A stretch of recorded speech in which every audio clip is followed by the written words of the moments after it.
The late afternoon sun cast long shadows across the dusty attic floor as Toby and Caleb rummaged through a forgotten trunk. Harmonyville, their sleepy rural town, seemed a million miles away from the adventure simmering in their dusty attic. Toby, with hair the color of sun-bleached wheat and eyes that sparkled with mischief, pulled out a worn leather scroll. It crackled in his grip, whispering promises of hidden secrets. "Look at this, Caleb!"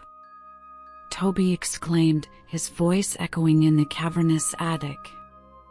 "It's a treasure map." Caleb, his younger brother by 2 years, materialized beside him, his brow furrowed in concentration. Unlike Toby, with his boundless enthusiasm, Caleb was quieter, more methodical. But the glint in his hazel eyes betrayed his excitement. Pirates in Harmonyville? It sounded absurd, yet the faded map, marked with a winding path and a shaky X, held the undeniable allure. "Think it's real?" Caleb asked, his voice barely a whisper. "Only one way to find out," Toby replied with a grin, a thrill already coursing through him. Their scavenging mission yielded a motley crew of supplies. A rusty shovel, unearthed from the forgotten depths of their father's shed, gleamed faintly in the afternoon light.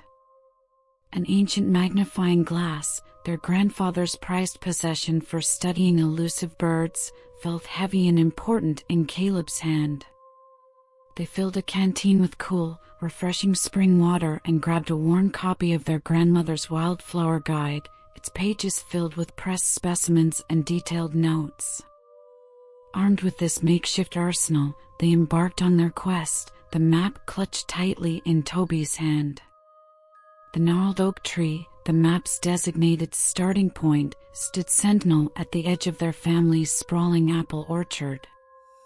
A plump squirrel, its bushy tail a question mark, chattered at them from a branch, its beady eyes following their every move.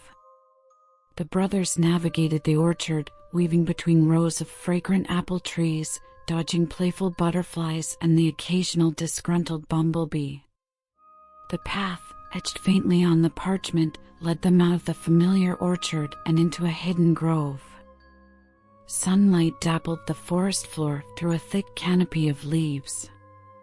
The air thrummed with the chirping of crickets and the sweet scent of wildflowers.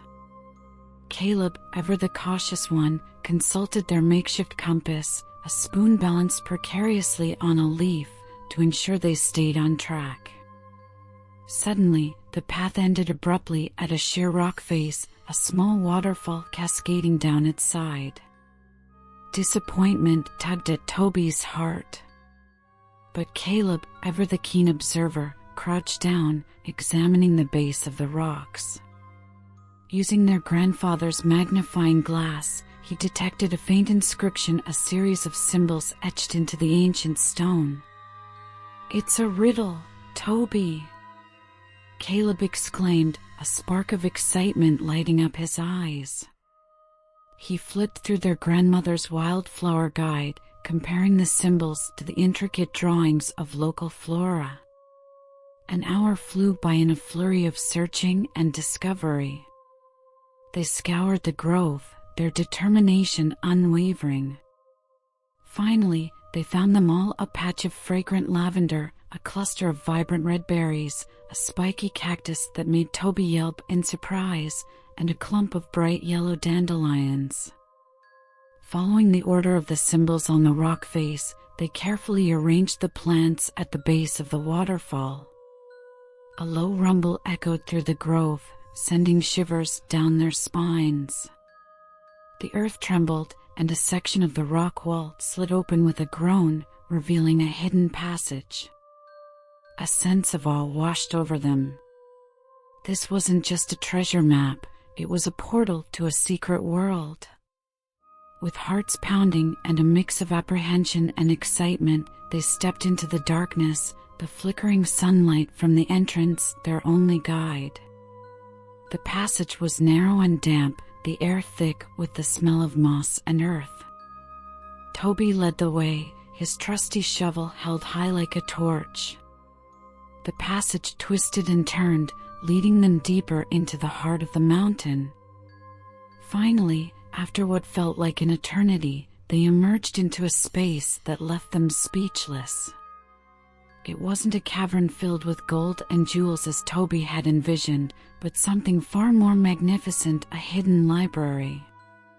Towering bookshelves lined the cavern walls, their shelves groaning under the weight of countless leather-bound volumes. The scent of aged paper and forgotten lore filled the air. A dusty globe stood proudly in the center, its continents etched in faded ink. A worn armchair, bathed in a shaft of sunlight filtering through a crack in the ceiling, beckoned invitingly. They spent the rest of the afternoon exploring this hidden literary haven. They found dusty travel journals filled with tales of intrepid explorers who ventured to faraway lands, ancient myths and legends illustrated with fantastical creatures, and even a collection of hand